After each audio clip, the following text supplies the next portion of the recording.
Okay, we will start the meeting. And according to the statute, I'm going to be on technology pursuant to Minnesota statute 13D.02.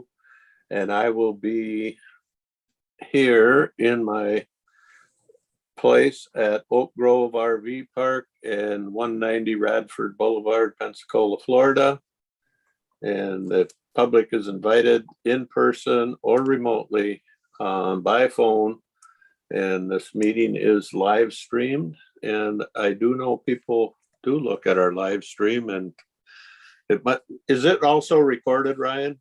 So they can, yeah. So I know people do that. So welcome everybody that's hooked up electronically. We'll call the meeting to order and rise for the pledge.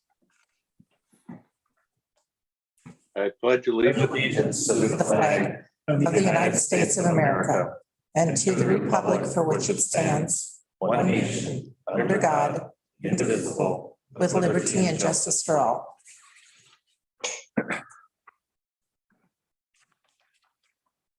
Okay. I take it then there's nobody for public forum? That is correct. All right, we'll move on to the adoption of the agenda. Any additions or corrections? Mr. Chair, this is Dave Minke. Just one correction on letter 8D, the extension committee. The agenda states 2:30 as the start time. It actually starts at 3 p.m. Okay, Let it go move. Upgrade will second. thank you. Motion by Ludwig, seconded by Lovegren. Any discussion? If not, clerk will call the roll. District 4, Commissioner Waldham. Yes. District 5, Commissioner Ludwig. Aye. District 1, Chair Holland. Yes, District 2, Commissioner Moore. Aye. District 3, Commissioner Lovegren. Aye. Thank you. we'll move on to approval of the minutes of February 1st, 2022 County Board meeting and summary for publication. I'll make a motion to approve the minutes in the summary. Second. Who made the second? More. Moore. Motion by Lovegren, second by Moore to approve the minutes. Any discussion? Debbie, you want to call the roll? District 5, Commissioner Ludwig. Aye. District 1, Chair Holland. Yes, District 2, Commissioner Moore. Aye. District 3, Commissioner Lovegren. Aye. District 4, Commissioner Waldham. Yes. Thank you.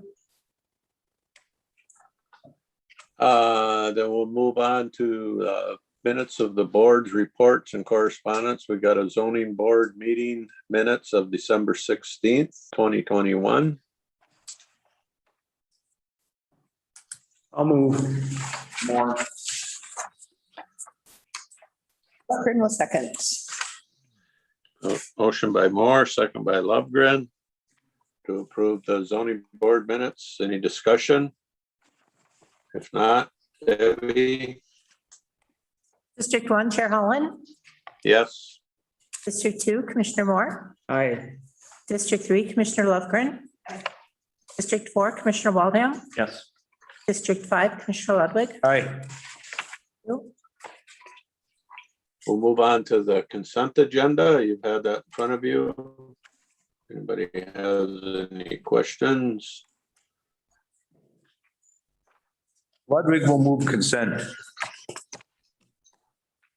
Oral second. Any discussion? If not, Debbie, you want to call the roll? District 2, Commissioner Moore. Aye. District 3, Commissioner Lovegren. Aye. District 4, Commissioner Waldham. Yes. District 5, Commissioner Ludwig. Aye. District 1, Chair Holland. Yes. Thank you. All right. Moves us up to the Health Insurance Committee report. Who's going to take that one? Okay, I'll start and then Matt can finish if he wants. It was a good meeting. Ended up just a little bit above where they thought that we were going to be as far as claims. So we still have, trying to see where it is, 491. 491 in the, okay, 491,000 in our reserves.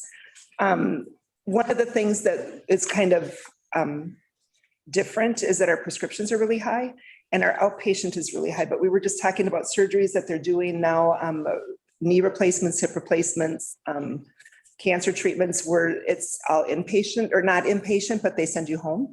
So our outpatient has really increased where before it was the inpatient that was higher, but in all reality, it's cheaper doing it that way. So that's a good thing. We had 12 high claims above 50,000. We have one person that's on a medication that's over, it's $23,000 per month for one prescription. Those are the things that are taking us down, but we're actually doing pretty well.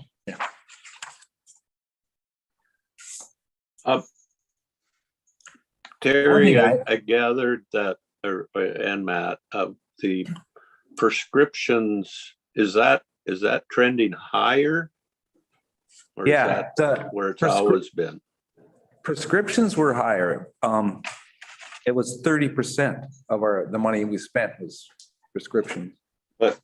But where in previous years, where is it trending more than in previous years? Do we know? Maybe we don't know so well because right. We may not have that data. I think it is trending higher. We have three people that are on prescriptions that are high. The one, it doesn't know if it's an open-ended or if it's going to be stopped. They're questioning whether it's going to be a continual prescription. The other two looks like they're short prescriptions, so they'll go down. But I think that the prescriptions were higher because it seemed on Justin's radar.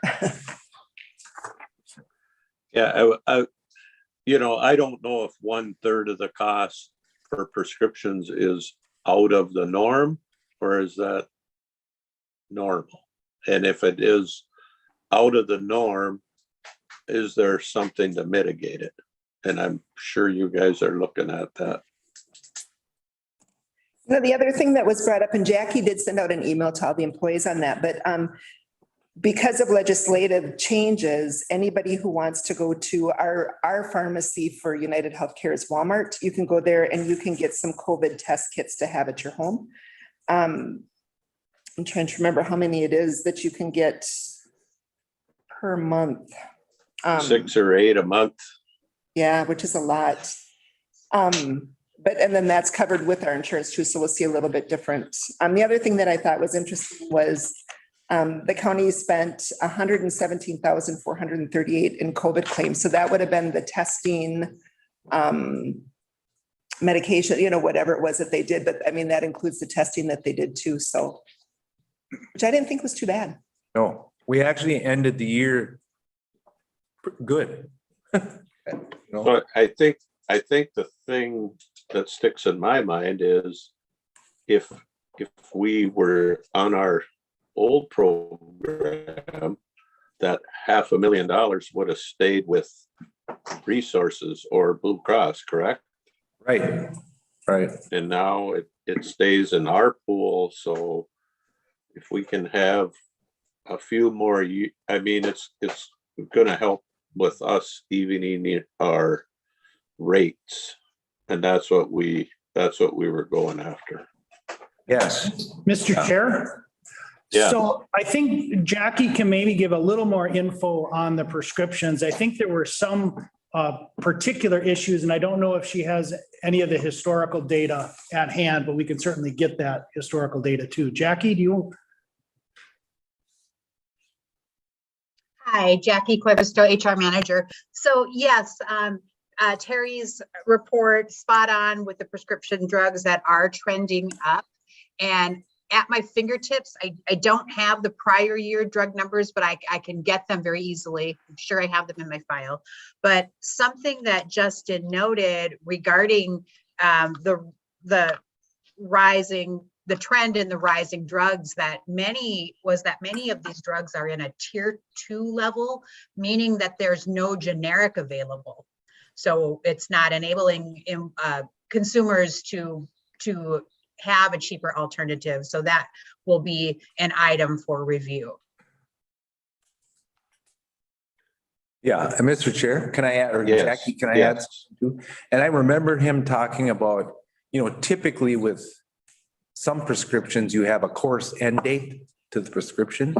And some of the ones that were trending higher are prescriptions that people need to be on for a long time. So that, Exactly. And that's That's a lot. probably, right, maybe the Probably rest of their just life, yeah, and that just isn't a phenomenon that happened this year. No. That's what insurance is for. Right. Exactly. I think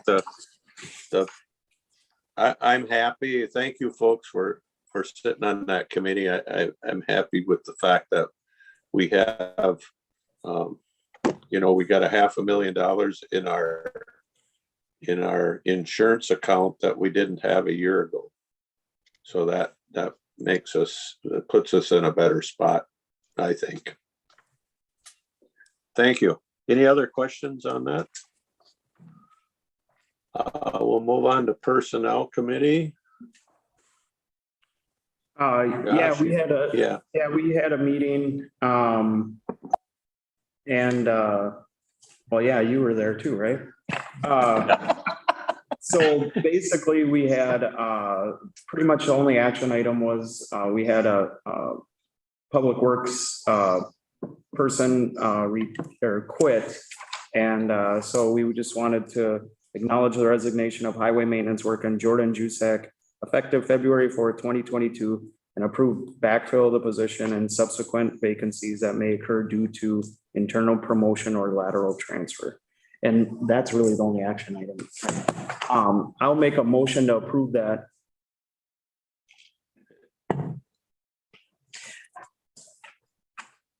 I'll second it.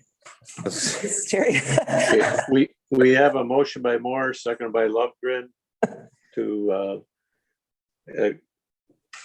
accept the Personnel Committee's report. Mr. Chair, Yes. I would just like to say thanks for taking that meeting for me. Oh, no problem. I Any do- discussion? Yes? Yeah, I do. So we're talking about in here doing recruitment and possibly doing I can get on that after this. oh, thank you. I'll wait for Josh to hit on it because he's going to do that. Yeah, I just wanted to do this. This is only action item, then I'll. Okay. discuss Other stuff. after Okay. that. Okay. Any discussion? If not, Debbie? District 2, Commissioner Moore. Aye. District 3, Commissioner Lovegren. Aye. District 4, Commissioner Waldham. Yes. District 5, Commissioner Ludwig. Aye. District 1, Chair Holland. Yes. Thank you. Yep. Then, Mr. Chair, I'll go on a little bit here onto the rest of the report. Yeah. So the other thing we did discuss was, we did discuss insurance, which basically was the same thing we just talked about. And then, corrections is looking at doing, and I think they've scheduled it now, a job fair. So it's on site, looks like it'll be at Pine City and Sandstone.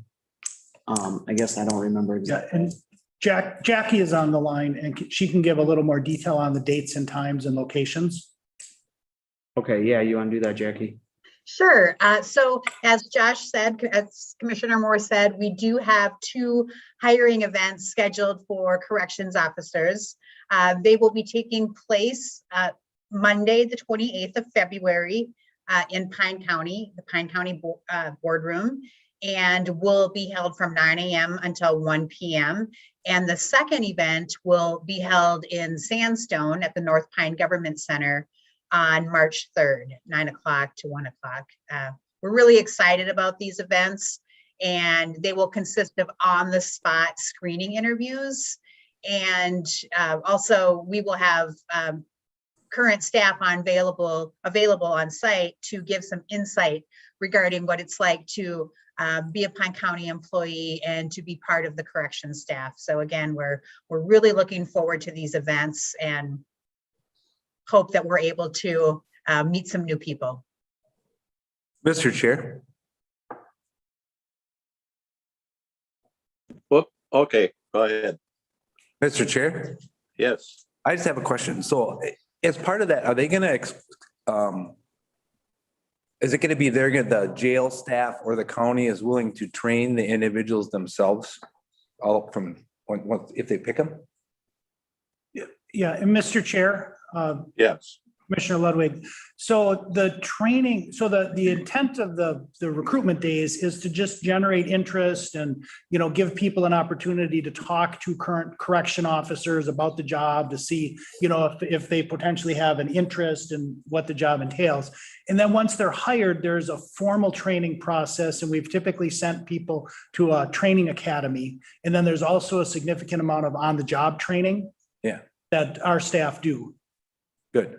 Okay, that's exactly what I want. It's good for this, any recruits to know that. Yes, yeah, and it's a job that does not require prior experience. And so it can be a very entry-level job. We also have a little capacity to bring people in at a little bit higher rate if they do have some experience. And then connected with this recruitment event, we've been looking at our social media outreach. And we've expanded that. And so now if you go to LinkedIn, you can find that Pine County has a presence there. And I'm looking at Ryan. I don't know if we have or will have an Instagram presence as well to complement. We've been on Facebook for a number of years now, but we're trying to get the word out there in different methods. Thank you. Mr. Chair, Yes.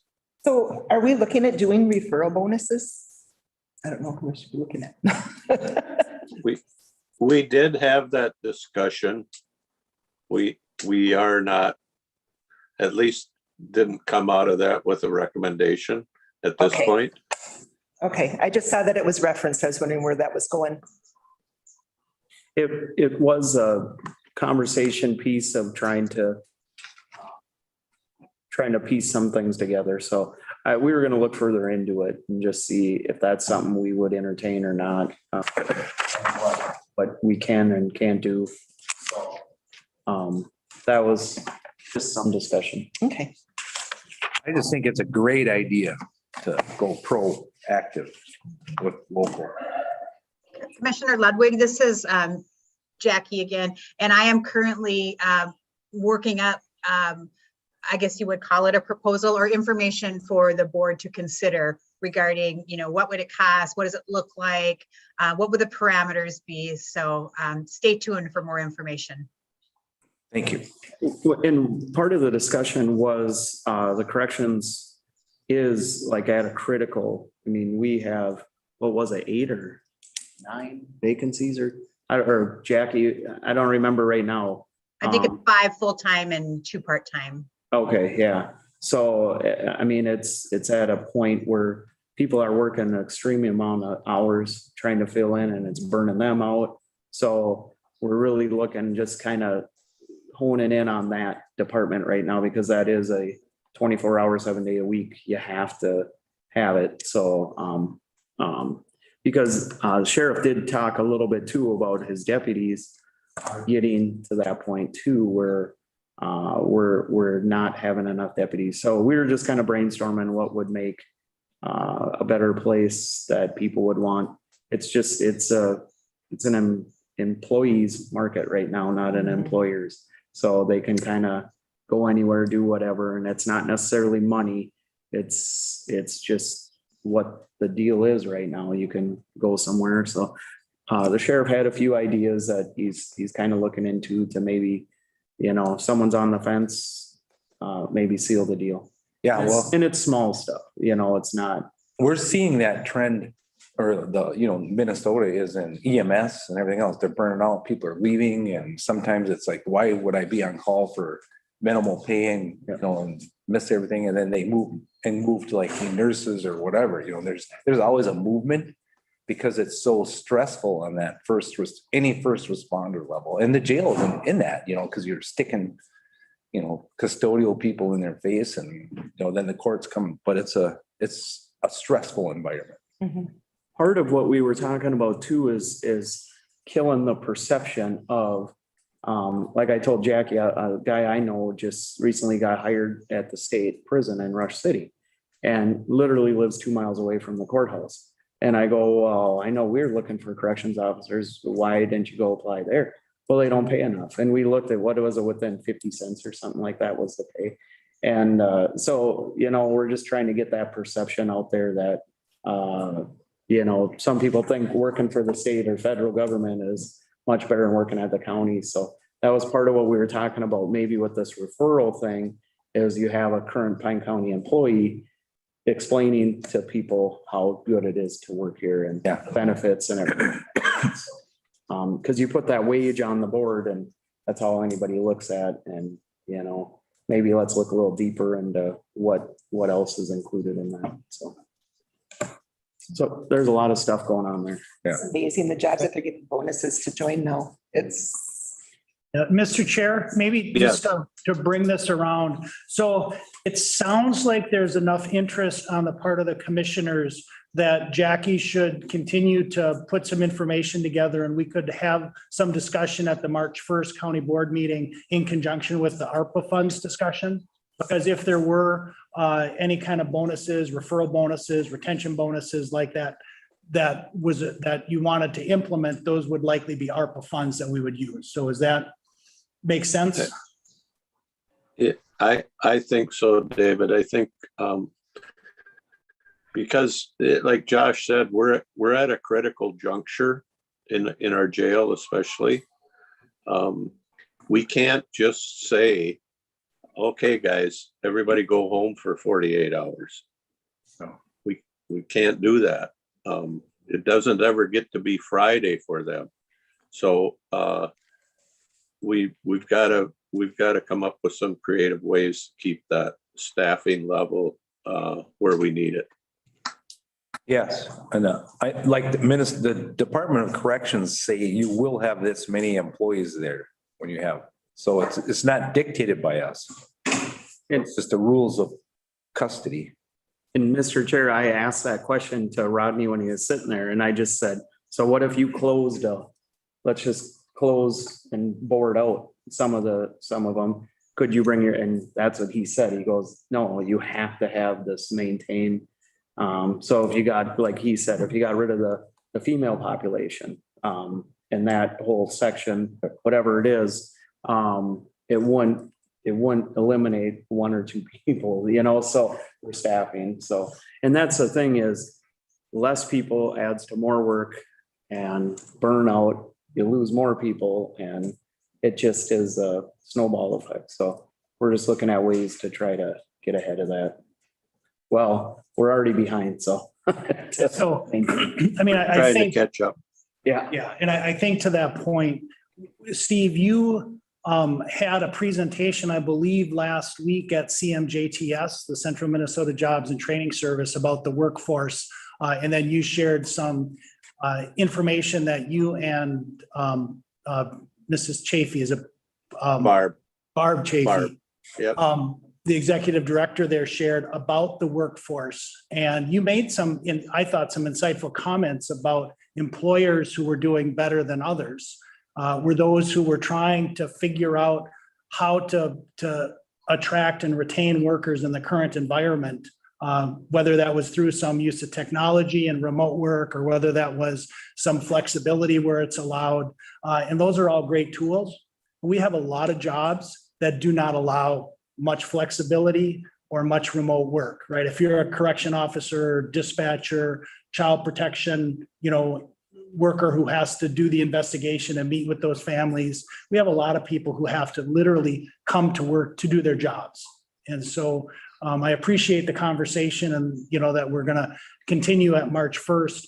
And I know, because I've already gotten some feedback, that if any program that is developed is going to be seen as advantaging some and disadvantaging others. And so it's not going to, there are people who are not going to, anytime, they're just going to be multiple sides to whatever program that you do decide to do if there's a consensus for offering any kind of a bonus.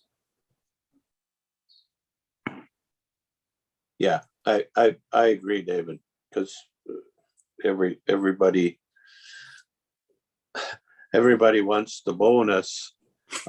everybody that works at the county would, if we picked one department that got a bonus, everybody that worked at the county would be eligible to recommend somebody. And so we're not cutting somebody off at the knees for getting a share of that. Anyway, Jackie, I hope you can come up with some facts and figures about how much it would. I think we need to know what the bottom line is. If it's something that we want to pursue, we need to know, we got to put a cost figure to it. Psychologically, we have to get our arms around, is this what we want to do? Is this where we're at now? I don't know. But come prepared in a couple of weeks to have that discussion. Will do. And certainly, pardon me? Oh, sorry, I got something too before Jackie. I'd also like to look at, and I think we should as a board, is exit interviews. And we do those kind of, but we can look at, if we're looking at bonuses, we should look at also to get the insight of the employee that leaves. Yeah, I Really get our believe mind wrapped around everything.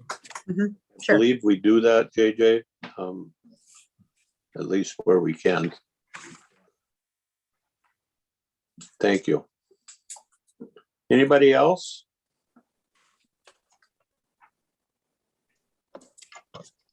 Anything else on personnel?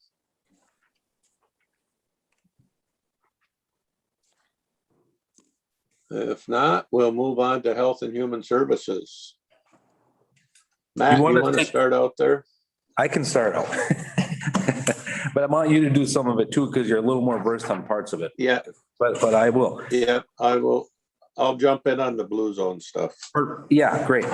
First thing I want to go is right back to what we were just talking about with staff and workload. They're having the same thing in Health and Human Services with, staff being stressed because people are out, people sick, somebody has to pick up the work. It's the same thing in Health and Human Services. The cases don't go away. They just keep coming in and somebody has to take them. So we have to be aware of that and that whole program too. And then. Hey, Matt, can I jump in there?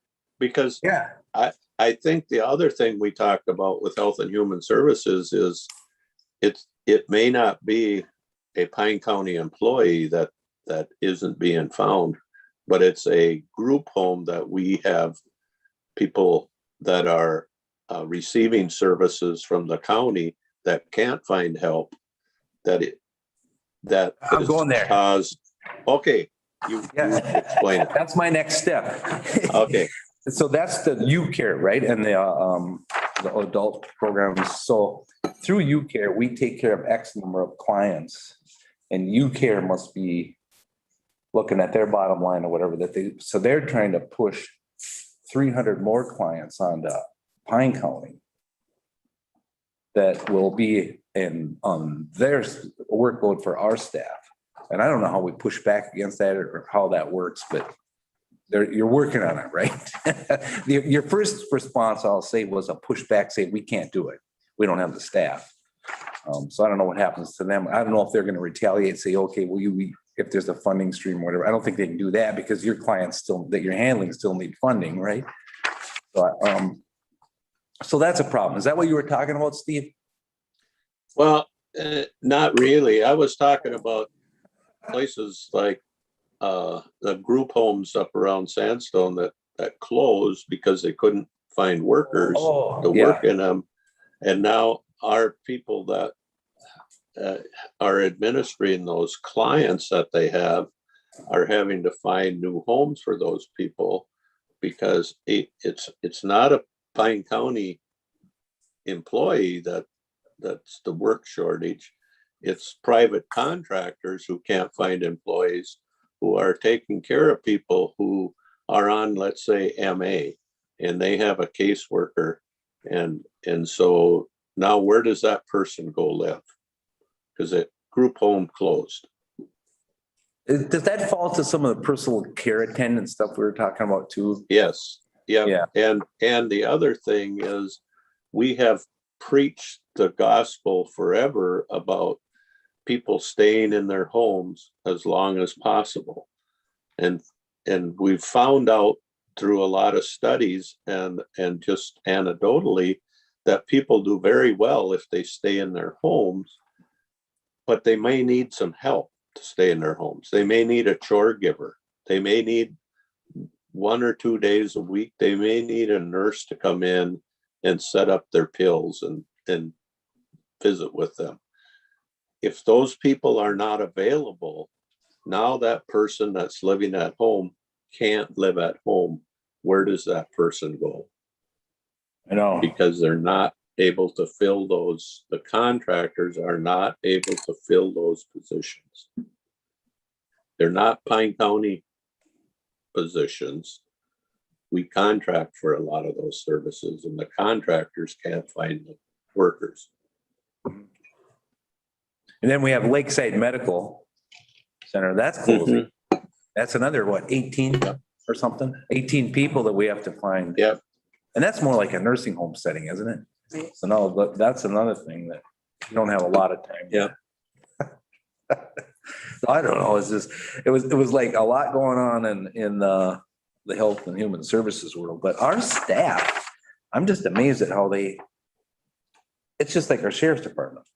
They get the work done. Right. You know, and I'm sure they have to triage, take care of the worst stuff first and work your way through it, but that's all they can do, but it doesn't make that job any easier. And if you're missing somebody because they're sick and somebody else is picking up the slack because it has to be taken care of. So it's just something we have to be aware of as a board in this environment right now and it falls to the recruitment conversation because people will just say, I'm burning out, I'm out of here. And then it's hard to hire. So things we have to think about. I'm not trying to beat a drum for them. That's just the reality of the world right now. I'll beat a drum for them. They had their normal job that kept them busy for all of their hours every single day, every single week. And then all of a sudden COVID hit and they had COVID thrown on top of that. So even when we'd be talking with the state health committee with Shaq and all they would talk about is COVID, is like, but they do so much more. How can we help them do their more? So, I mean, I will give them a shout out for everything that they've done because they've not only accomplished their regular stuff that they did a very good job on, but then they got dumped on with a huge pandemic that took way more of their time. So, yeah, I think they are fried. I think the whole county worked through COVID pretty well. Yep. And so I think we should pat ourselves on the back there, but it's at the expense of some of our employees. I think they're getting tired. So anyway, I don't know. Then there was this discussion on blue zones, which is fascinating. And I'm going to let you take that, Steve. I will attempt to. Is Becky in the room? Yeah, she's here. Becky is here and Okay, Sam is if I- also online. Okay, you guys help me out if I start going off the deep edge. But anyway, blue zones to me is an exciting thing. And if you remember several years ago, we started down a community health plan to try to make Pine County a healthier community. And so Sam has done some background work, her and her staff, amongst everything else that's gone on in the world, about maybe one of the best tools that we could use is this blue zone organization. It's a concept basically of how to get people thinking and acting healthy, and it's the Buetners.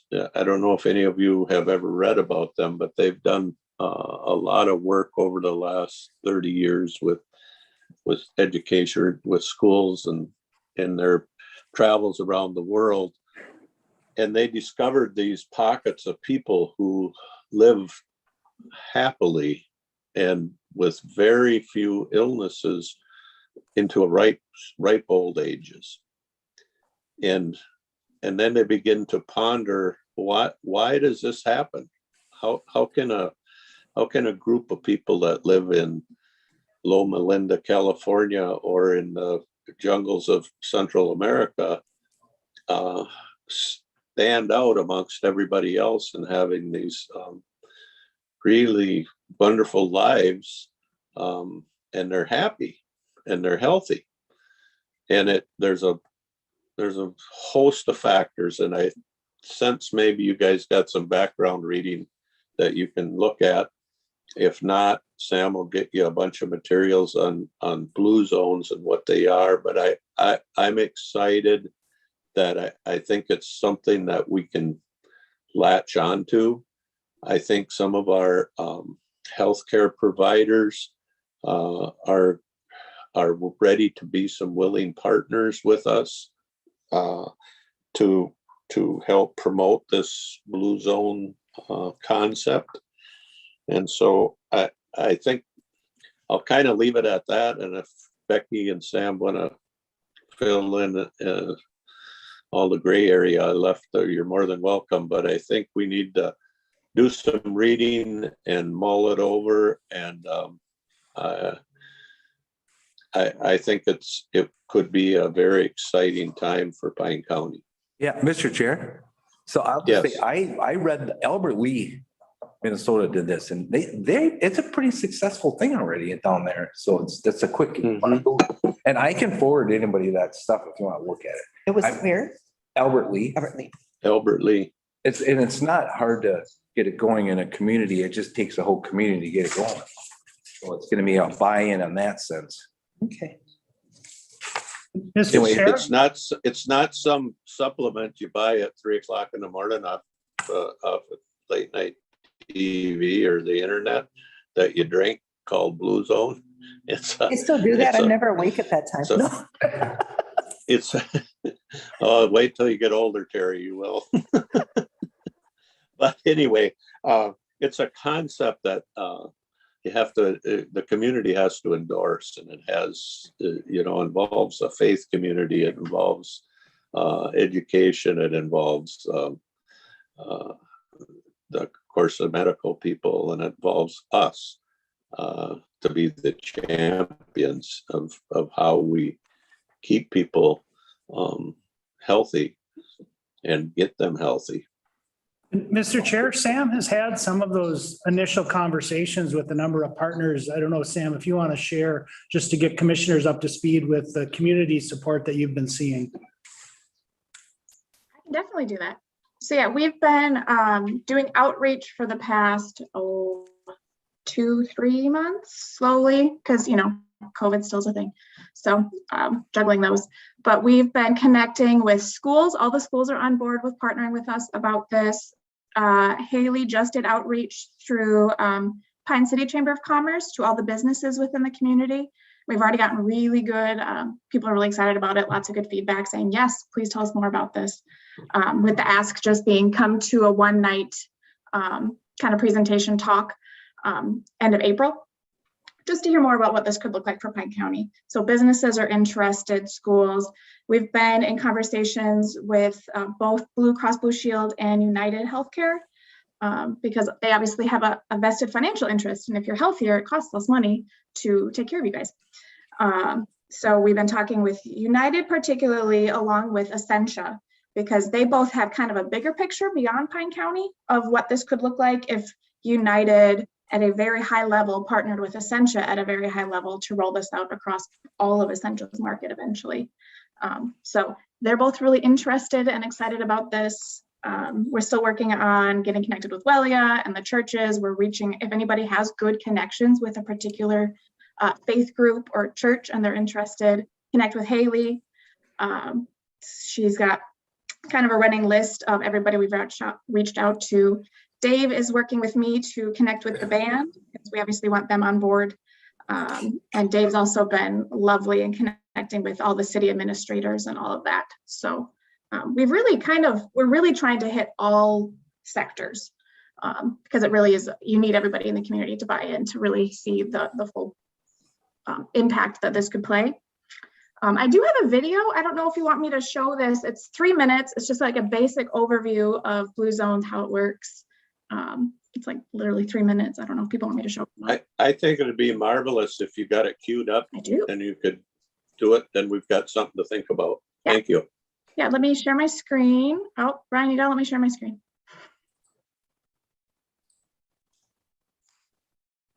Give it a try now, Sam. Yes, there we go. That, and I want to share my sound. Here, optimize for video clip. Yes, maybe. Sure. All right, let me know when you can see it. You can see it. Fabulous. All right, here we go. We got it.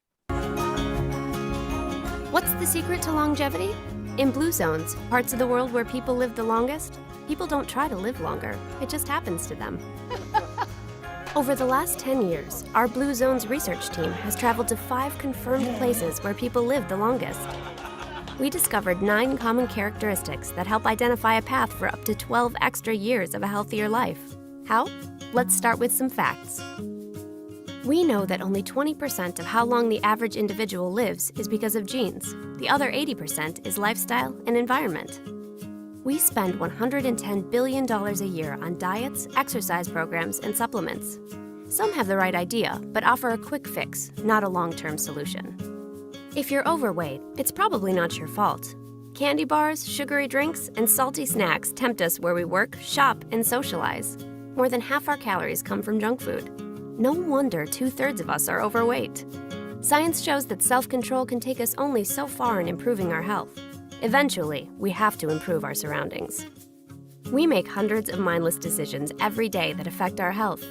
By changing small things like the proximity of food in your kitchen, making the active option the easy option by getting a dog and getting rid of mechanical conveniences, you can start adding years to your life.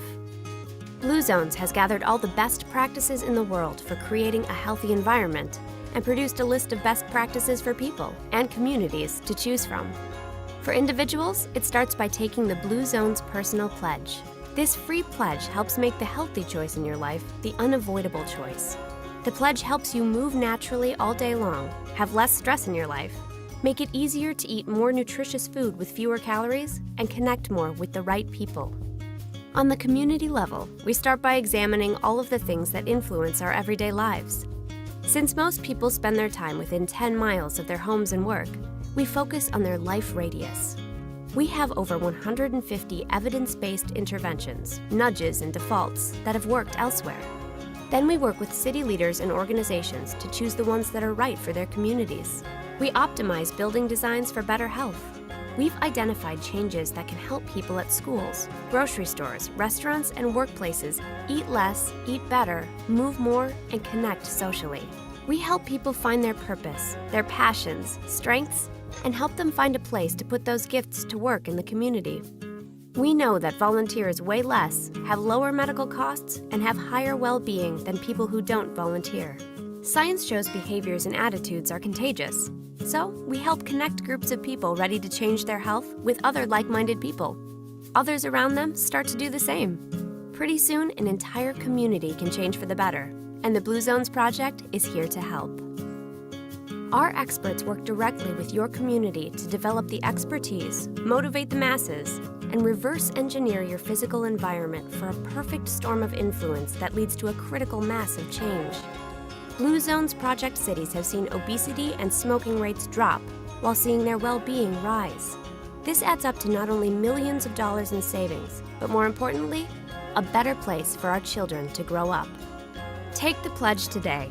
At first, it takes some commitment, but before you know it, it'll be second nature to live longer, better.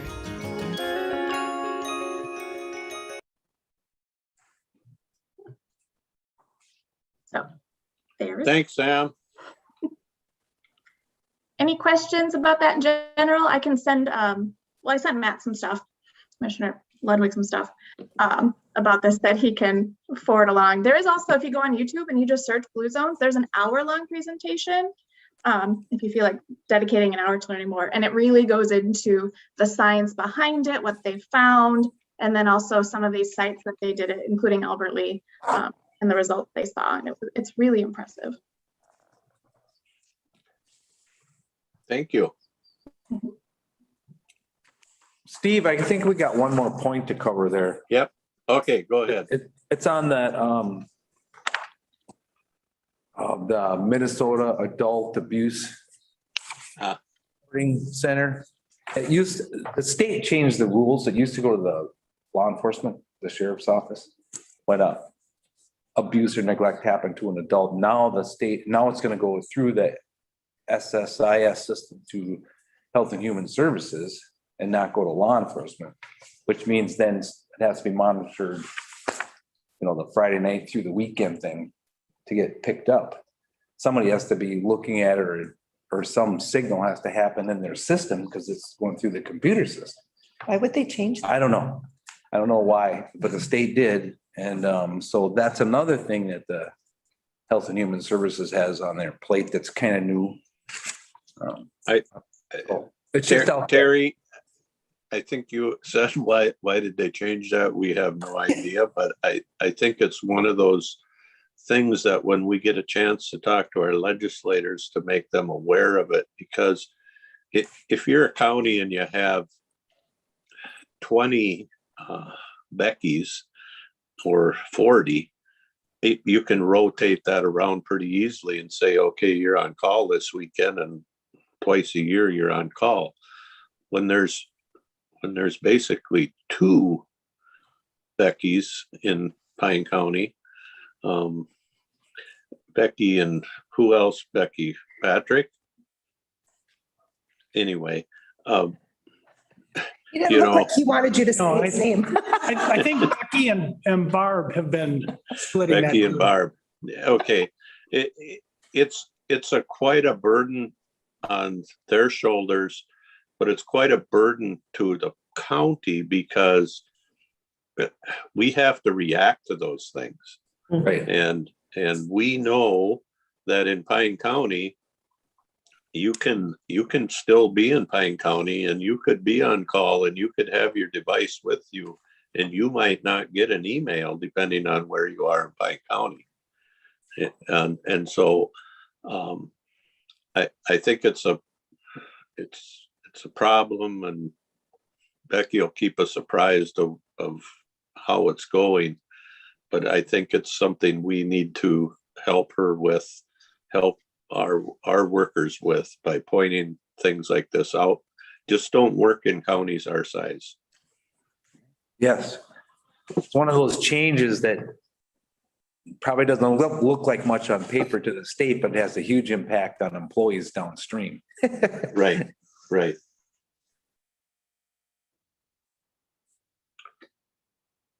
That's all. Anything I have. else? Nope. Anything? Any other questions from anybody?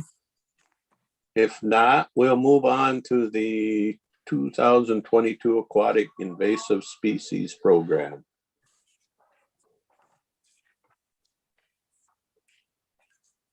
Good morning. Morning. Hi, Caleb. You got it. Hi. My name is Caleb Anderson. I'm the Land and Resources Manager in the Planning and Zoning Office, and I coordinate the Aquatic Invasive Species Program. Each year we get some funding from the state of Minnesota to do prevention and education and control of aquatic invasive species to help keep the lakes healthy and good for recreation and all that stuff. So each year, we also coordinate a coalition of lake associations. So there's about a half a dozen lake associations that we meet with quarterly. And they've become great partners for things like zoning as well, but aquatic invasive species or AIS also. So a lot of the money gets granted out to those partners and they help kind of be the boots on the ground for different projects. So the AIS plan, we kind of put out a little request for proposals and they sent applications saying, here's the funds that we request to do projects. AIS control, herbicide treatment and mechanical treatment on our infested lakes, Cross Lake, Pokegama Lake, Sand Lake, and Sturgeon Lake are lakes that have aquatic invasive species in them. And those lake associations are diligent about treating each year. So they requested what ends up to be about $69,000. One of the things that's hurt a little bit is the plants have gotten wise to the chemistry and the herbicide, and they're getting a little more resistant. So the groups have shifted the products and some of the newer products are more expensive. So that's been unfortunate. There's a chance that number will come down. There's some other grants that they're also applying for that may soften the need on what they would like from our program. So I kind of divide the plan into different categories. Monitoring, we partner with it was the St. Croix River Association. Now it's the Wild Rivers Land Conservatory, I think is the new name. And they do programming throughout the St. Croix River Basin. And they have folks dedicated to aquatic invasive species. So they come up and they test for zebra mussels on all of the lakes. On the more recreational lakes that we have, there's about a dozen of them that they visit. And they also do test or do some monitoring for lesser known species along the major riverways, the kettle and the snake, for rusty crayfish and purple loosestrife, things that kind of, as you look at the St. Croix River scale, things that can kind of compromise the integrity of that whole river system. So things that those are a little out of our staff capacity to do, so it's been worked well. They also do a program, the Rivers Are Alive program, where they've done this the last few years, where they're working with several schools. I think it was something like 400 students that they reached last year. And basically just kind of, it's environmental education and includes aquatic invasive species in that. We also do a few things out of our office. The Watercraft inspection program is the big one, where we hire about 4 watercraft inspectors to staff the boat landings. So we budgeted some money for that. We do some giveaway items and advertising, educational outreach that we budgeted for. Some of the lake associations, Cross Lake Association and Big Pine Lake Association, this is under the education section, do a lot of articles in their own materials directly to their memberships on aquatic invasive species. So they've requested funds for that. And then 25% of my position is covered by this program through these state dollars. And in the past, we've also hired an intern to kind of assist with coordinating it, and they can help out with some of the other office functions. So that's kind of the nutshell of the program. And then the bottom line comes down to $165,000, $165,929.71 of funds that are kind of would be dedicated under this plan. We pretty routinely underspend, for a variety of reasons. So we've been rolling over funds each year. So we kind of have built up, there's a total available balance of $293,000 this year. So there are no levy dollars attached to this request. So any questions on that plan? I have one, Mr. Actually, 2. Are there any lake associations that are not aware of this going on? Or is every lake association in there? They all attend our meetings and get emails Okay. from me on the concept. And they all take advantage of it? They all have taken advantage of it. They don't all do it each year. Okay. They get new boards and people kind of come and go. Yep. So then my other question is, like at the big lakes, is there a limit to how much they can get? I mean, could they spend more on their weed control in one season? Are they limited? Some counties have, in doing this, have set up parameters on how much they want to spend for different types of things. We have not done that to this point. If we wanted to, we could. And Commissioner Ludwig, is your question, I think is if they had more money, could they use it? that's where I'm going. Could like at a lake, are they like Sturgeon Lake? Are they saying, do they say we only get this much and or could we double what they do to hit their milfoil? Just for a number, We don't have any cap on what we are willing to offer. So they're kind of putting their number on the page of what they would like. And is that set, is the DNR only let them do so much at one time in a lake because of volume? Part of that is there's parameters for what they'll permit them to try. I got it. Okay. So the limit to the amount of weed control that they can do is probably not the county dollars, it's other regulatory issues. Yeah, Is that fair? yeah. Okay. Yeah, so where I'm kind of going with that is it kind of keeps coming back but if you're gonna hit them with a new one, why not just pound it to the max on a lake, or is the DNR say it's, because they say it doesn't hurt the fish. Sure. I think it's strategized between the DNR permit and also kind of their vendor that's applying the herbicide. There's some science behind, how much of an area needs to be infested before you get enough contact with that herbicide. Oh, okay. So sometimes there's smaller pockets that don't get treated because it might not have the contact time. And on the Snake River system, there's been some limited success, and there's concern that part of it is the flow of the river. Yeah. Reduce it. So I think we're not aware yet of someone eradicating an infestation. Yeah. Doing this, and I think we kind of approach it more as this is kind of just a control to keep those lakes enjoyable, navigable, so people can keep fishing. Yeah, that's kind of exactly where I was going, because there's sometimes that's pretty choked full in some of those bays up there when I was fishing. Yeah, understood. And like I said, there's been some troubleshooting through the years as some of the treatments have not worked as well as they'd hoped. So does that fall in the Lake Association to contact the DNR and say, hey, can we do more? Or does that fall in the DNR? Or they don't check them every year. They can't, I don't think, can they? They do. They do a survey each every year? Yeah. Okay. They go out and see where it's at, and they permit it accordingly. Oh, so then they really control. So the Lake Association is really driving the boat, so to speak, on where they want to look, where do they want to treat, and they're kind of working with the DNR on that. Oh, okay. So they tell the DNR DNR. permit them where they actually see sufficient populations that it's worthwhile to treat. They won't let them just cast it. Now I got it. Okay. Thank you. Any other questions for me on that plan?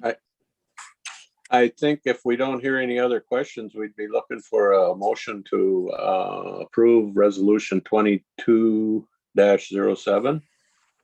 Go move. Moore, second. Got a motion by Ludwig, second by Moore.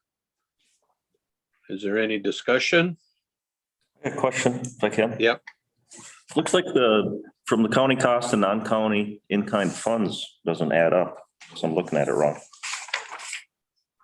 So if you go, the 8 to 1250, then it looks like the 280 skipped over, and then it just comes to a grand total of 9250.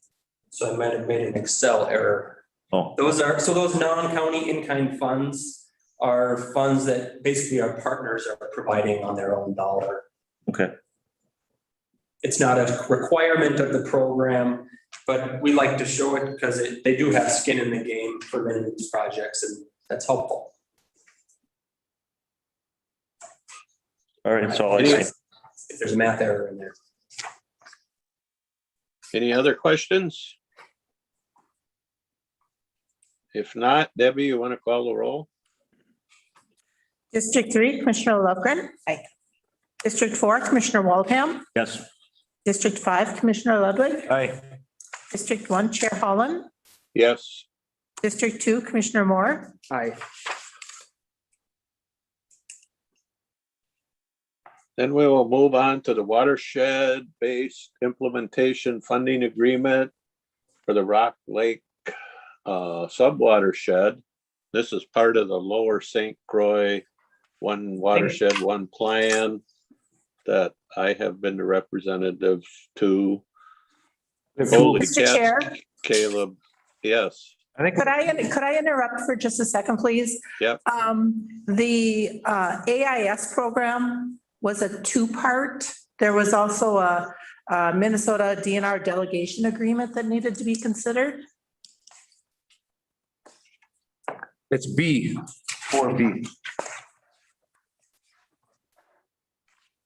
Oh, okay. Ludwig will move it. Okay, Lupton will second.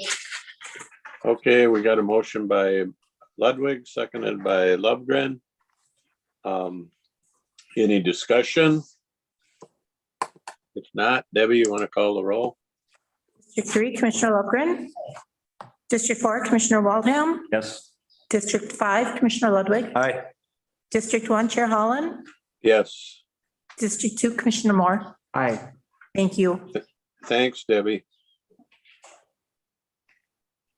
Now we'll move on to the watershed.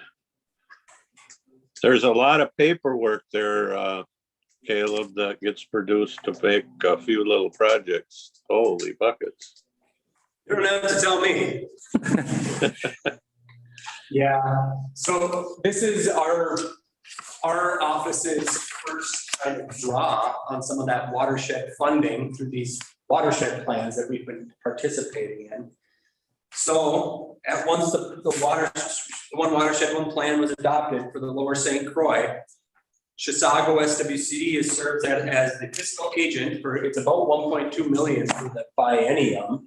And then they subcontract to any partners like us to do the projects. So one of the cool things that's done about this is that there is a match requirement, but that was met by other partners. So we're able to kind of ride on that, and there's no match requirement of us. And then what the project really is mostly a GIS analysis, looking at the Rock Lake sub-watershed, and really to identify the nuances of that watershed, and where we can expect elevated pollutant loads. So we've got a couple of guys in our office that are just phenomenal at GIS analysis. So it's been a lot of fun to watch them work through this. So they can, so this is a topographic relief map. The green area, kind of through that band that runs through the center, is a lower lying area. And you can kind of see as you go towards the north, how the elevation of the landscape rises. So it's all kind of funneling to this wetland system. And then there's not an outline along Rock Lake, but I've labeled it, and that's basically the collection point.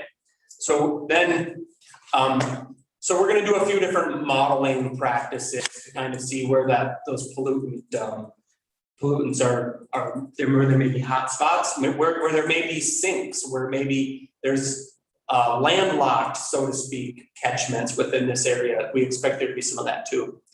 So with GIS tools, we can do a lot of that. So it's $12,500 for the subcontract. We expect most of the work to be done by our field season in May. And so there's a subcontract with Chisago, but then also we're going to partner with Pine SWCD to do some of the actual prescribing of conservation projects to these different areas that we identify. So there's a subcontract with Pine SWCD as well. That's very much a mimic of kind of what we have with Chisago. Does that make sense? Yep. Any questions for me?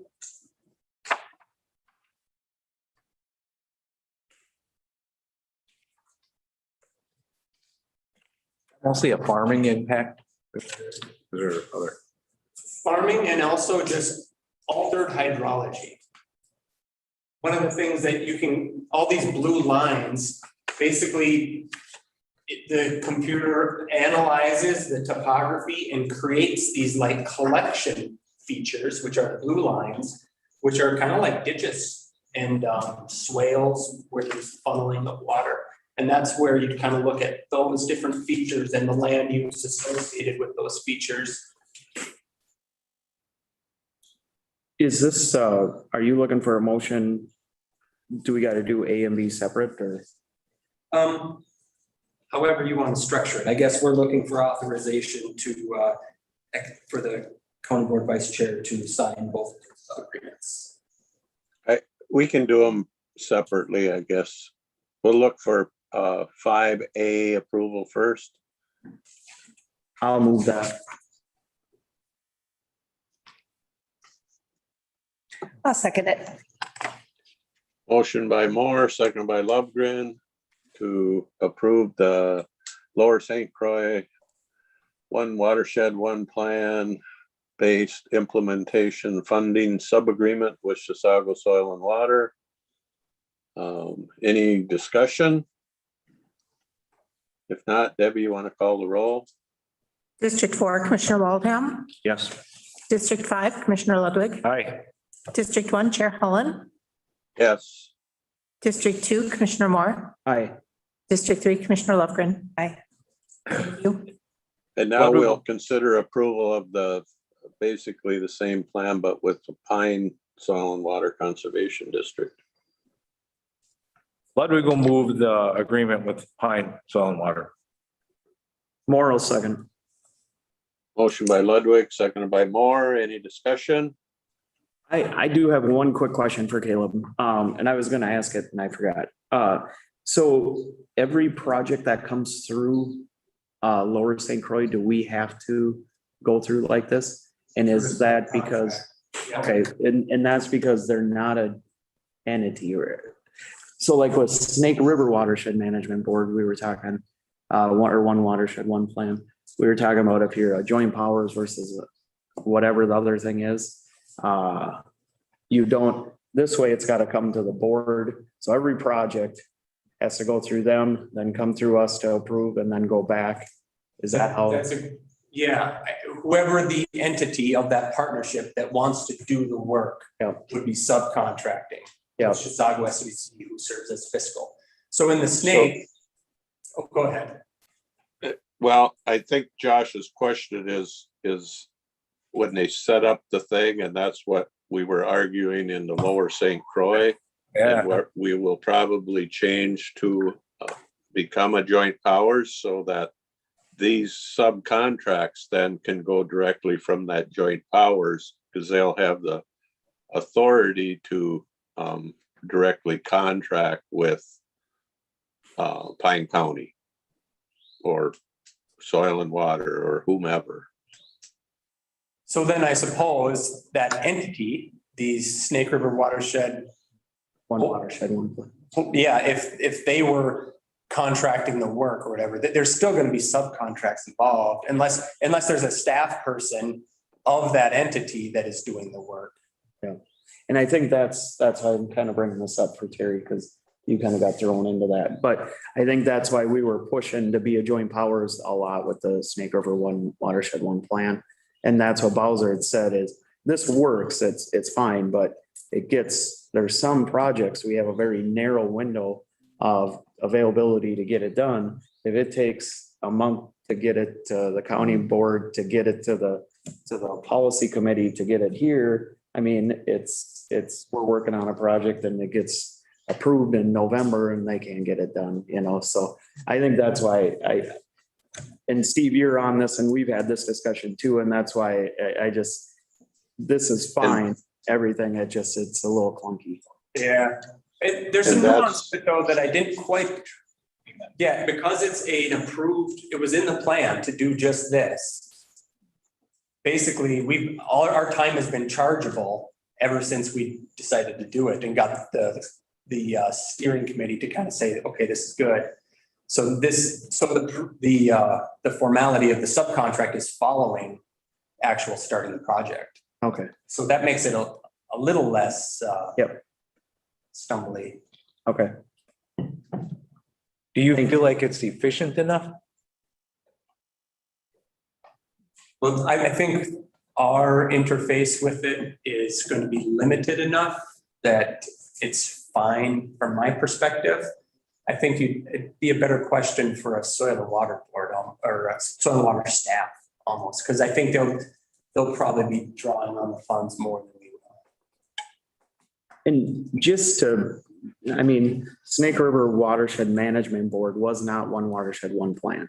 Really similar, but when a project came to them, it came to the board, to the Watershed Management Board, they approved it. It didn't have to go to the county boards of every deal. Like, I think this has to go to every, or does it just come to us? Okay.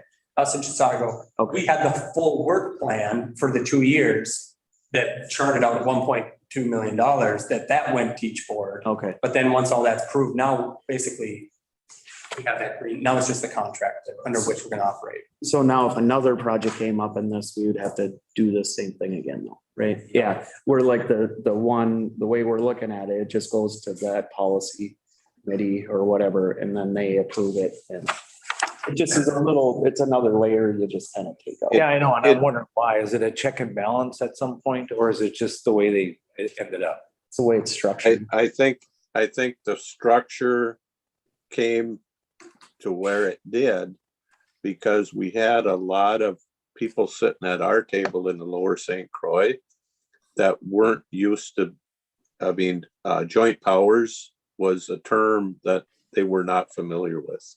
We sit on a lot of joint powers boards. Yeah. If the East Central Regional Library was set up the way the lower St. Croix is, every time the East Central Regional Library wanted to spend money, Terry would have to come back from that board, get approval from this board and bring it back to that board, and so would every other board. So it just slows everything down. And it's just a matter of efficiency. We trust Terry to go sit on the library board. We trust her to go to the Snake River Watershed board. We sit on a lot of boards. And it's fine. It's fine that this comes back here. It's just that when I read through that packet, there was like page upon page upon page of stuff to do a $12,000 GIS project. Doesn't make sense. If it's any consolation, it was boilerplate. And if it's also, the other thing I'm thinking about is just that these are non-competitive funds. That's also kind of the other upside. Yeah, there's some paperwork involved, but we know it's funded. I put in a clean water grant this fall that I spent a fair bit of time and paperwork on, and we didn't get funded because I didn't compete. Mm-hmm. So Steve, Yes. we've spent probably more time than anybody thought we would on these agreements, but just one more nuance. The actual reason that these are at the Pine County Board is because Pine County is the subrecipient. Not because it's really anything to do with the joint powers or the not joint powers. And so if we weren't the subrecipient, we would not see this agreement, but we're doing the actual work. Okay. Is that right, Caleb? And I think the nuance that ties back to the joint powers is it's between us and Chisago County as the fiscal agent, or is it Chisago SWCD? So us and Chisago SWCD because they're the fiscal agent and not us Right. and the joint powers entity. Right. Just a hair. Now, if that gives you a comfort All level. right. Yeah, I think you're right. We spun our wheels a lot of time in the mud here for. You keep track of where we are on this thing? Yeah, we got a motion and a second. Okay. More discussion. For approval. Where are we at, Debbie? Are we for the second? For Yes. B? So We have a second. B, yep, We're on B, yes. and we got a motion and a second. Yes. Any more discussion? Yeah, I Not- think, I got one. Yeah, yeah. On the financial impact portion, I just had to ask my counterpart for a second in case my math is off. But the math is off also on that, so I don't know if that wants to get, or has to get corrected. When you add the 9277.20 and the 3274.20, it comes up to a different amount than what.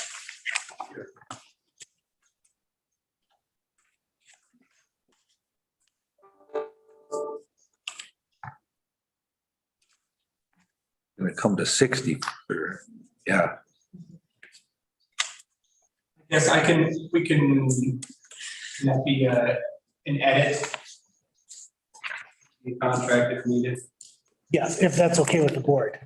We'll double check the numbers, make sure they. Okay. Any other? Debbie, you want to call the roll? District 4, Commissioner Waldham. Yes. District 5, Commissioner Ludwig. Aye. District 1, Chair Holland. Yes. District 2, Commissioner Moore. Aye. District 3, Commissioner Lofgren. Aye. Thank you. Okay. My agenda went away here. I'm trying to get it back. Okay. Terry, you want to give us an update on AMC tribal county training? It was really good. In fact, what a lot of it was the history of what they've been through that brings them to where they are today. And Melanie Benjamin was stating the second day of the thing, she said, I was walking through the hallway, and not that I was eavesdropping on anybody's phone conversations, but I heard somebody say, I felt like I was in a history class today. And she said, which really you are. So they talked a lot about how we took them out of their homes and put them in schools and told them that their ways were horrible and that they were bad people and that we wanted to make them into white folk. Gave them white names and took away their identity and all of that. And one of the things that they brought up is because they lost that identity, they're still struggling to figure out who they are. And because they took them out of their homes, they didn't learn how to be a family entity as much. So they were saying that's why we have so many kids going out of home, is they're still learning how to be parents because they were taken away from their parents when they were younger. So it was really interesting putting the history behind what's going on today with the drugs and the alcohol and the opioids and the, just everything else, which was really what the whole training was to bring us up to what they've been through. One of the things that they did that was kind of interesting was the guy walked around and he's talking in Ojibwe and he's rattling and he goes, here, will you sign this contract? And people were going, yeah. And he goes, that's what it was like with the treaty. They had no idea what we were saying, but they signed the treaties and then we put them into areas and took away their stuff. So it was interesting to hear the history from their side. We hear it from our side a lot. But that's what it was just trying to get that understanding between the band members and the county commissioners and the county staff. There's a lot of county staff there that works with kids and families, just to get an idea of different ways. I think it's going to continue to figure out different ways that we can work together better. But for right now, it was just kind of getting the base done. It was interesting. Did you come up with any? Thanks for going, Terry. I appreciate it. And thanks all the county staff that went. I think it gives us a better understanding all around. I've gone through parts of that training throughout my life, and sorry I missed this one. Then we will talk a little bit about a joint venture we have with Mille Lacs Band, and I would call it a joint project, wouldn't you, Terry, that we have going maybe with the tribe on a corridor of, we could call it our little own corridor of commerce that we're trying to figure out on the east side of Hinckley along the freeway, and how we can make that into, are they calling it industrial park or Business park. business park? Business. I knew it was a different name. And Well, they were bringing business up park. industrial park though yesterday too at that meeting. I think because the one in Hinckley is kind of full, but What was the term they used? business park. They actually have some really good plans. Business incubators and all kinds of stuff they've got some So good. I think what they have rounded up a consultant company to work on a lot of things that normal people don't work with, and that's traffic studies and economic development, and in a whole different light, and to try to put wrap this up in a bow and present it. And I think the county should, we call ourselves a partner, that we should partner with the band and tribe on this consulting group. They seem to be they had a lot of people there, didn't they, Terry? They did. They did. They had a lot of experts that they can bring to the table to really look at this area under a microscope and see, give some design concept ideas to our highway department, to the tribe, and to everybody to open that area up. So. And Mr. Chair, this is a little bit atypical with how we would ask approval for something, but Commissioner Lovegren was able to get us a meeting with field staff, Jack Freeby from Congressman Stauber's office last week to talk about broadband. And we use this as an opportunity to talk about this project and the potential for including it as a community project, which used to be the old earmarks. Through Congressman Stauber's office. And so Jack Freeby suggested that we do that. The deadline is the end of this month. And so the actual request for today is if the county board would want to approve submittal to Congressman Stauber's office as this project as a community project. The preliminary application is very short. It's about 2 pages long. That's just a high level what we're planning to do. The detailed application would come next year if we're competitive. And so if you're agreeable at the concept level that we would want to apply as a community project, just as we did with the broadband funding for east of Hinckley. And so we're still in the mix on that, but you know that application was started a long time ago, and we don't anticipate that we'll learn anything more on that until this summer. So if that's helpful, all that we're asking today is consideration to submit as a community project to Congressman Stauber's office.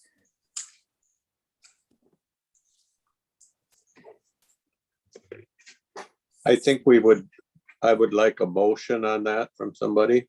I will make that motion. Do you need it clearer than that, Debbie, other than I'll make a motion? No, I think that's fine. I don't. Okay. I would second that motion. And then if we have some discussion, I would entertain that at this time.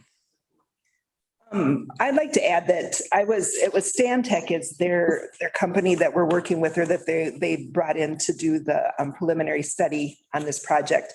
And they're looking at all options. So, you know, we've got the Highway 23 exit. There's talk about maybe a new exit coming off of the freeway. Part of this is if we go off of the Highway 23 exit, we'll be able to do our bike trail that we need to get incorporated in that too, with the Overstar bike trail that we have. So there's a lot of different things that go in with this. So I think that getting this study done, and then Jack was very positive about if we got this in, that he thought that Congressman Stauber would sign. So yeah, I just think it's a great plan to get things moving forward. Has the city of Hinckley been involved in this preliminary discussion? They're being pulled in. So they're not aware yet. They haven't been there yet. They're having a meeting. Is it next week? March 1st, and City Administrator Kyle Morrell is on the video call today, just because he wanted to, I think, hear some of this conversation, because they are a critical player in the larger project. And I think, like many projects, this started as a pretty modest project with the band trying to work towards expanding and improving access to band-owned land along the freeway. And I am just learning the history, but back in 2003, there was some study done with a number of options that didn't go anywhere. So if any of you were around back then, you might remember that. But in any case, I mean, I don't know if Kyle wants to weigh in or not, if you wanted to hear from him, but the city has not been a formal partner at the discussions yet. Yeah, I just worry, I don't want something to happen where we bypass Hinckley with something, you know? Yeah, no, I think I noted it started as a rather modest project.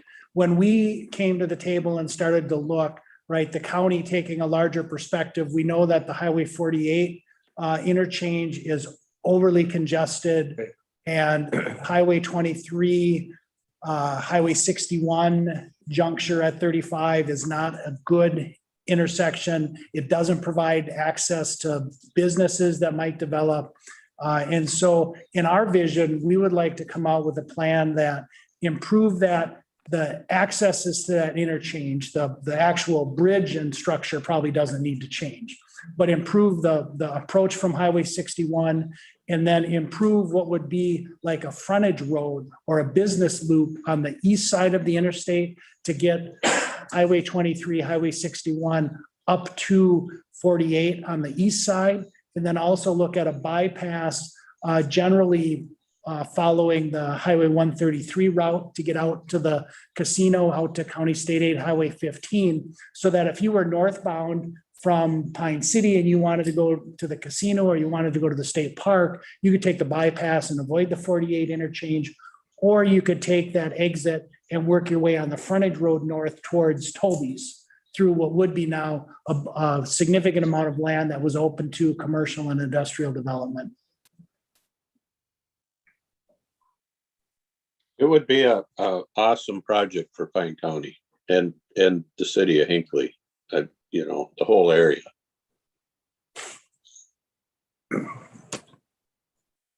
So we got a motion to make this application to Congressman Stauber's office.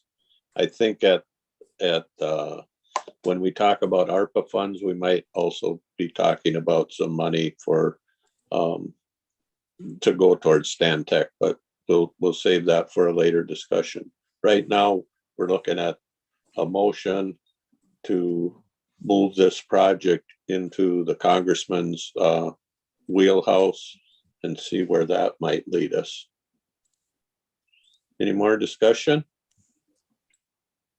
If not, Debbie, you want to call the roll? District 5, Commissioner Ludwig. Aye. District 1, Chair Holland. Yes. District 2, Commissioner Moore. Aye. District 3, Commissioner Lofgren. Aye. District 4, Commissioner Waldham. Yes. Thank you. Okay, we'll move on to the Central Minnesota Council on Aging.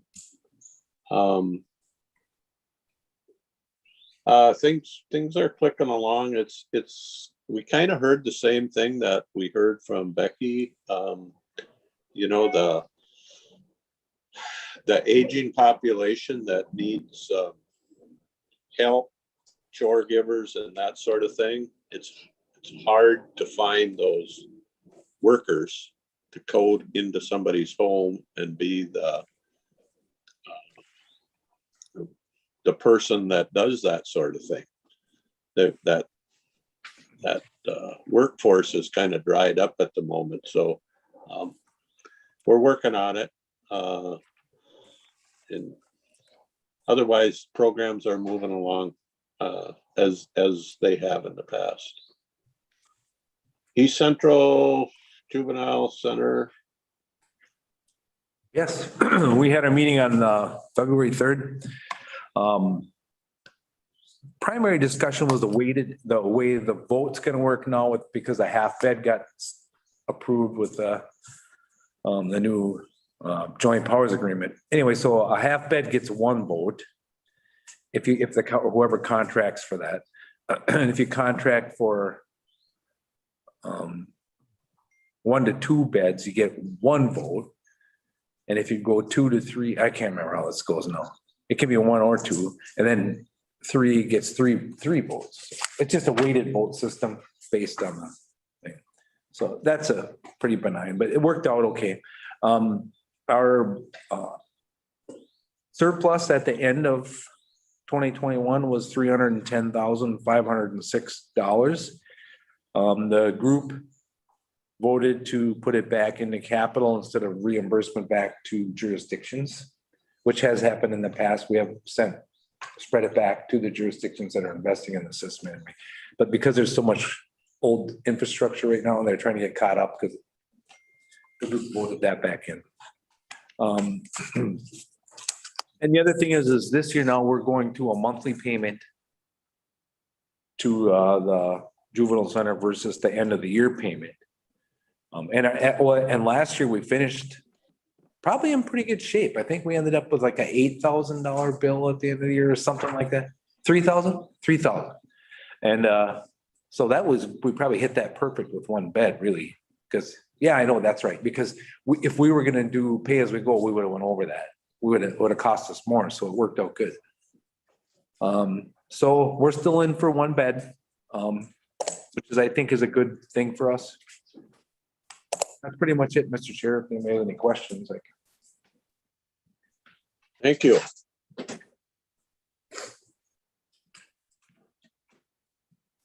Let's see. Northeast Minnesota Transportation Partnership. I went to that and thank goodness we got Mark who sits in on that meeting too as our county engineer. And so he can kind of interpret for me by a text once in a while what they're really talking about. But I am the county board rep to that meeting. I will just mention that at the end of the meeting, we have a chance to ask questions. I have been hit up by some farmers who happen to own land along the freeway, and the freeway fence, you know, that nice fence that was there 30 years ago has really got into disrepair. And so the farmers are wondering, you know, under Minnesota fence law, how come the state isn't keeping up their fence? And so I asked, and they're going to get back to me. Mark had asked a while back, and they'd said it's a low priority for them, but it's and it may be if you don't have cattle. If you've got cattle, it's a pretty high priority. And I think just about every one of us have some areas along that freeway where we have some farmers that have cattle that would be affected by a freeway fence. So, well, ask me in a month or so if I've got an answer. I would do that. All right. Next, Soil and Water Conservation District. Yeah, pretty much business as usual. One thing I guess I'd like to just remind again, it was Erin's idea. She wanted to take a moment to mention the state legislative session began.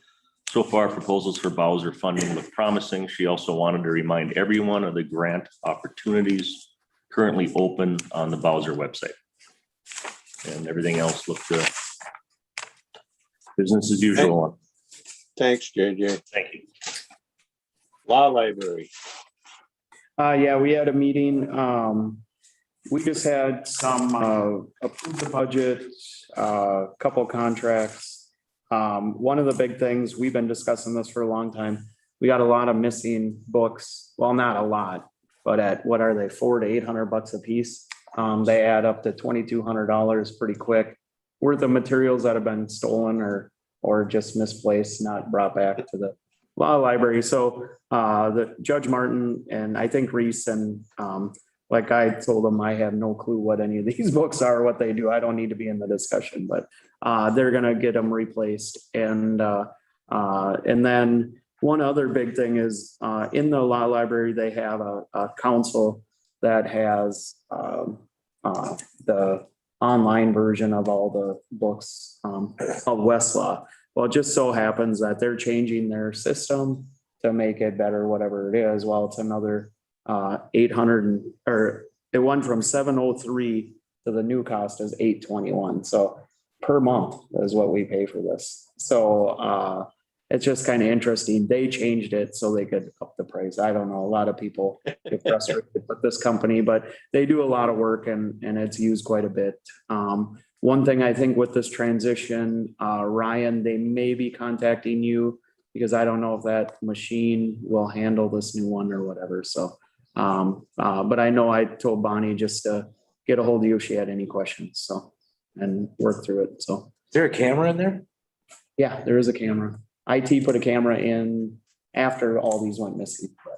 Yeah, so it is what it is. And it's just kind of one of them things. I mean, like we talked about, it happened. So are they allowed to check them out or so they can take them home? Yep. And it's kind of on your honor. There's a box to put in there.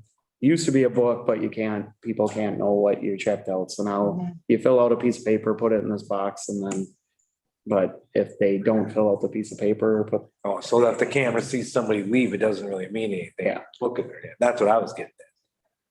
so. But that was about it. Thank you. All right. East Central Solid Waste, we had a meeting yesterday, matter of fact. We finally did buy a new Packer. If anybody's interested. How much? But, about $1 million. We bought the cheaper one. We bought the Bow Mag instead of a cat. Anyway, that's what the employees wanted. So we went with that. The thing of real interest, I think, is that there is a job that'll be posted soon. It'll be a kind of an assistant to Janelle, and but she needs some help, and the whole landfill needs some help with somebody that can direct people and knows something about construction and that kind of stuff, because that's really what you're doing when you're moving dirt and you're replacing dirt with garbage. And so I think it'll be interesting to see if we get somebody, of course, we want somebody with a college degree in environmental science, and somebody that's been a heavy equipment operator, and all of those job things that we'd really like probably don't fit in one person, but we'll see what's out there. And of course, we don't want to pay probably what even a heavy equipment operator would make after they've been on the job for a few years. But time will tell. We'll open it up and see what we get.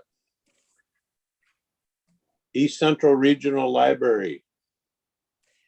We did the evaluation for Carla, the head librarian.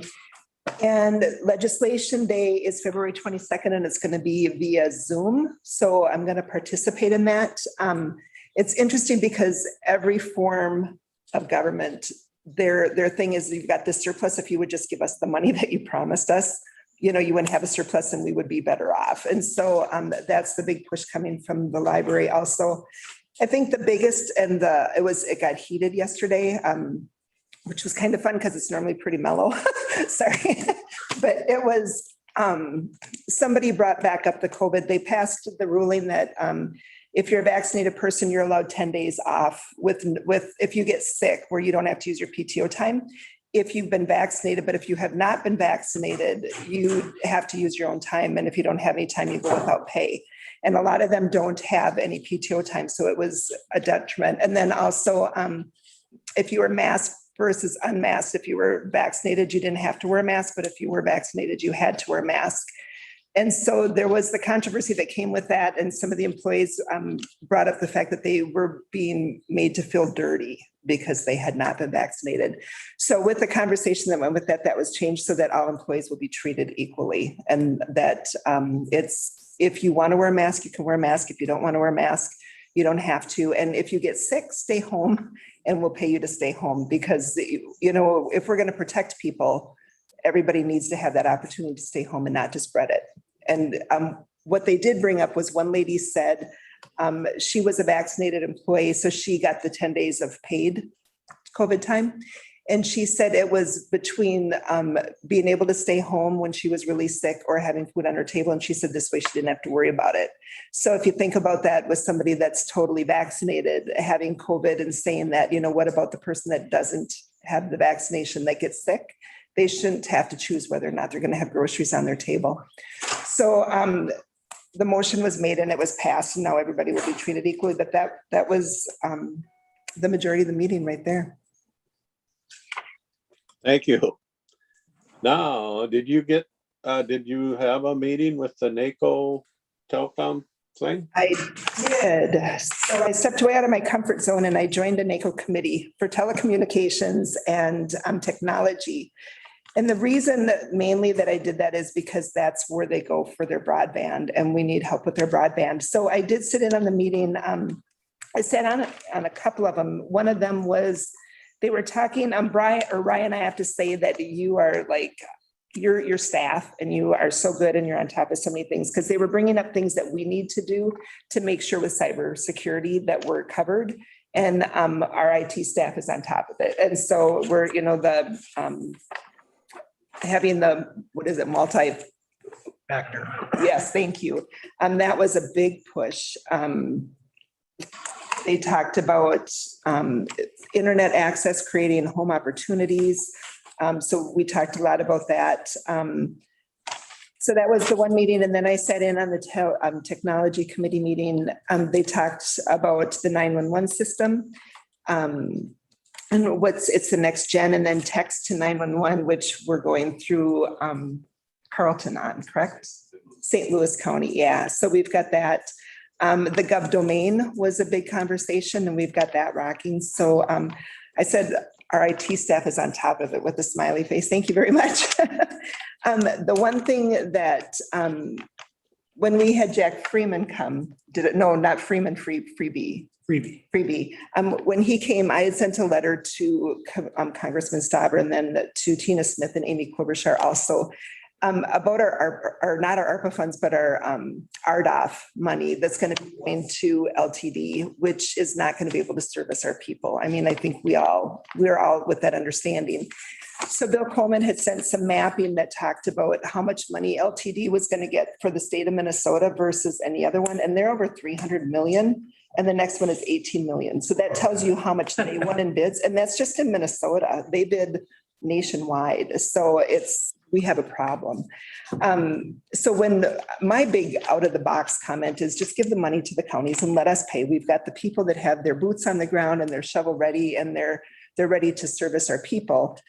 And so I brought that up at this committee meeting also. And I just sent it on a chat, but I was able to talk about that and how that would be able to free up that money and give us the responsibility to get the service that we need. So it was really good. I think it'll be a fun committee to be on, and that they talk about the benefits that you get when you're on that committee for your county. So I'm hopeful. Very. Thanks for doing that. Thanks, Terry, for doing that. Yeah. Appreciate it. I've got one other committee meeting. I went to jobs and training. They had a special meeting the other day, talk about workforce. I sat there for most of the meeting scratching my head because it seemed like the guy was saying stuff contrary to what the lady from Deed said during our AMC presentation. But and I got some clarification from Barb. Maybe it wasn't as contrary, but I think my takeaway in the end was that we sometimes feel like we're the Lone Ranger trying to find employees, and the people in our communities probably feel like the Lone Ranger when they're looking for employees, but it is throughout central Minnesota and actually all through the Midwest. I'm in Florida and they're experiencing the same things. But the thing I did tell Barb is the thing I've noticed in our communities in East Central Minnesota is the people that have adapted to maybe a little bit of a changing workforce, but adapted to bringing on a lot more high school kids and a lot more recently retired people have seemed to fill their workforce quite well. And the people that have added flexibility to their scheduling, where possible, to allow people to either work from home or to have flexible work schedules. And every job, like we just talked about earlier, doesn't allow for that. But those people seem to be doing okay. But nobody has found the cavern where all the workers have gone and been able to drag them out of wherever they're at. but it was an interesting presentation.